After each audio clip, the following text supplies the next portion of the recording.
Un jour de sabbat, Jésus traversait des champs.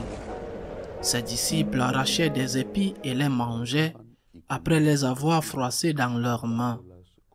Quelques pharisiens dirent alors, « Pourquoi faites-vous cela, ce qui n'est pas permis le jour du sabbat ?» Jésus leur répondit, « N'avez-vous pas lu ce que fit David un jour qu'il eut faim, lui-même et ceux qui l'accompagnaient? Il entra dans la maison de Dieu, prit les pains de l'offrande, en mangea et en donna à ceux qui l'accompagnaient, alors que les prêtres seulement ont le droit d'en manger. » Il leur disait encore, « Le Fils de l'homme est maître du sabbat. » Acclamons la parole de Dieu.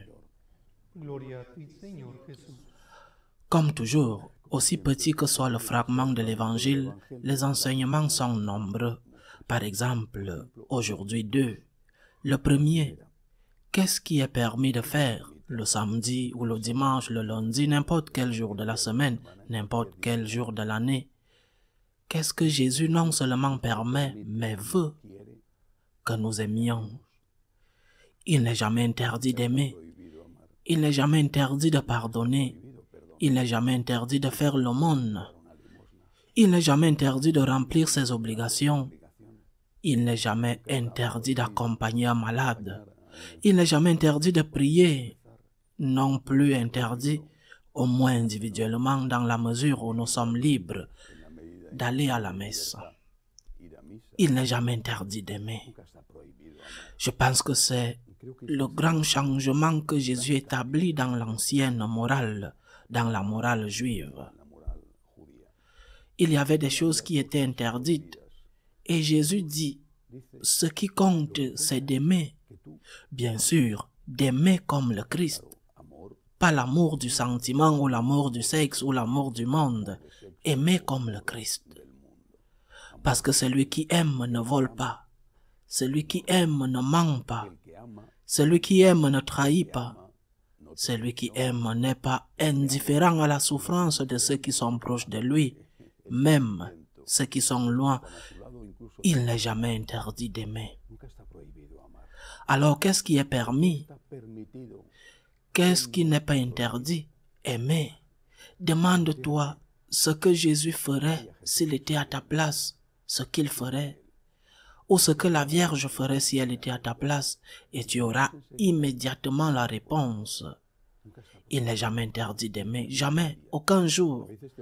Parfois, tu peux te trouver dans des situations qui génèrent des doutes, parce que tu dois choisir entre deux biens, ou tu dois choisir, malheureusement, entre deux maux.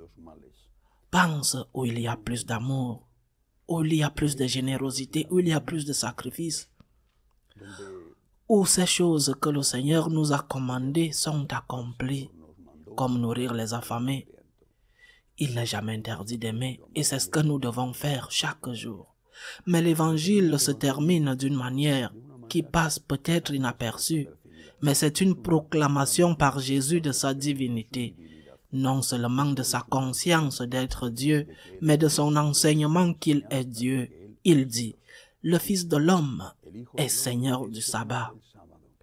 Ceci est une déclaration blasphématoire pour un juif, parce que la loi du respect du sabbat, qui était au cœur de la controverse reflétée dans l'évangile de Luc aujourd'hui, la loi du respect du sabbat était une loi donnée par Moïse. Donc, qu'elle est venue pour les Juifs, elle est venue de Dieu. Qui peut changer une loi qui vient de Dieu? Seul Dieu lui-même. Une loi qui a été donnée de manière pédagogique à une étape de la vie du peuple élu et qui ensuite n'avait plus la même utilité et a été changée. Mais cela ne peut pas être fait par les hommes. Seul le législateur authentique, autorisé peut le faire. Un législateur qui était celui qui a donné la première loi et qui ensuite estime nécessaire de la changer. Le Fils de l'homme, le Fils de Dieu, Jésus-Christ, notre Seigneur, vrai Dieu, vrai homme, est le Seigneur du sabbat. Il change la loi et il la change, non pas pour la rendre plus restrictive, ni pour la rendre plus facile. Il la change pour la rendre plus vraie. Maintenant, il ne s'agit plus de faire ceci ou cela, il s'agit de faire une seule chose. Il faut aimer. Il faut aimer à l'imitation du Christ.